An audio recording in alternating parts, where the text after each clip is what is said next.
আসসালামু আলাইকুম। কাছে দূরে যে যেখানে বসে আমার ভিডিওটি দেখছেন সবাই নিশ্চয়ই ভালো আছেন আর ভালো থাকেন, এটাই সবসময় চাই। আজকের ব্লগটিতে আমি আপনাদেরকে আমার আম্মুর হাতের মজাদার একটি রান্না দেখাবো। তার আগে একটু বলে নেই, আমার আম্মু পেশায় একজন শিক্ষক এবং তিনি বায়োলজি পড়ানোর পাশাপাশি বাগান করতে খুব পছন্দ করেন আম্মু। আম্মু অনেক শখ করে রান্না করে নিজে ভিডিও করে আমাকে পাঠায়, আমি যেন আমার ইউটিউব চ্যানেলের মাধ্যমে আপনাদের কাছে আম্মুর সেই মজাদার রেসিপিগুলো পৌঁছে দিতে পারি। আর তাই আজও আমি আপনাদেরকে আম্মুর রান্না করা স্পেশাল একটি রেসিপি দেখাই দিচ্ছি। আশা করি আপনারা দেখবেন এবং কমেন্ট করে জানাবেন কেমন লেগেছে আপনাদের। অসংখ্য ধন্যবাদ ধৈর্য সহকারে আমার ভিডিওগুলো দেখার জন্য।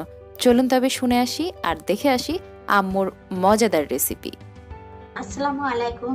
এই দেখুন আমার বাগানের কচুর গাছ, দেখেছেন? এই কচু গাছের গোড়াতে দেখেন লতি হয়। এই দেখেন, এই যে এইগুলা আমি তুলে রান্না করে আপনাদেরকে দেখাবো। দেখেছেন কত সুন্দর লতি ধরে আছে, আমারই নিজের হাতে লাগানো গাছ। এই দেখেন কত সুন্দর লাগছে, গাছটাও কত সুন্দর সবুজ হয়ে আছে। আমি এখন এগুলো তুলবো, দেখেন এইভাবে আমি তুলে নেব। এই যে একটা একটা করে আমি যেভাবে তুলে নিব, দিয়ে বেছে কুটে আমি আপনাদেরকে রান্না করে দেখাবো। আচ্ছা ঠিক আছে। কচুরলতি আমার জমি থেকে তুলে নিয়ে আসলাম, এক্ষুনি আপনাদেরকে দেখালাম কিভাবে তুললাম, সেটাও দেখালাম। এখন এগুলো আমি বেছে ধুয়ে কুটে রান্না করব।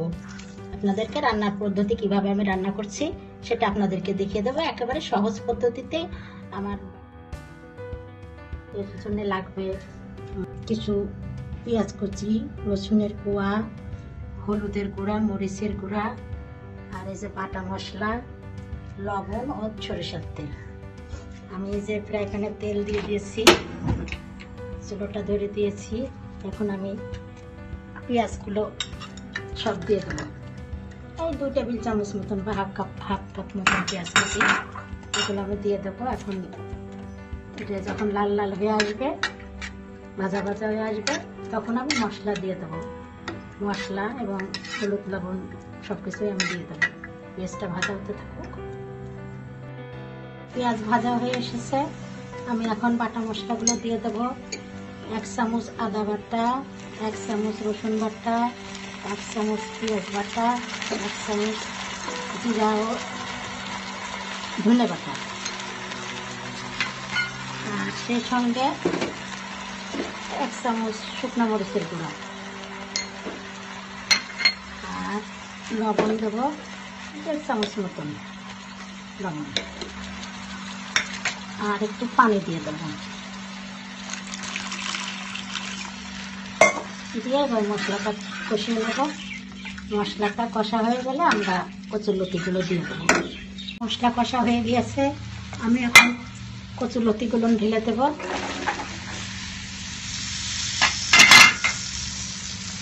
আমি এখন কষাতে লাগবে, একটু পানি দেব। আবার আপনারা পানির বদলে নারকেলের দুধ দিয়েও রান্না করতে পারেন, চিংড়ি মাছ দিয়ে রান্না করতে পারেন। আমি এখানে একটু ইলিশ মাছের মাথা দিব। মাথা কষানোই আছে, আমার মাথাটা রান্না হয়ে আসলে তখন দিয়ে দেবো। কষা হয়ে গেছে, আমি এখন পানি দিয়ে দেবো। আর ইলিশ মাছের কাঁটাও দিয়ে দিয়েছি। আমি ওখানে যে অল্প পরিমাণ পানি দিতে হবে, বেশি না। একদম শুকিয়ে যাবে যখন, তখন কাঁচামরিচও দিয়ে দিয়েছি, একটা তেজপাতা দিয়েছি।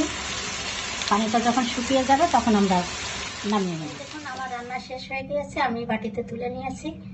দেখুন কত সুন্দর লাগছে, সিদ্ধ হয়ে গেছে, খেতেও খুব মজা লাগবে। আপনারা সবাই সহজেই এই কচুরলতি রান্না করে খেতে পারবেন।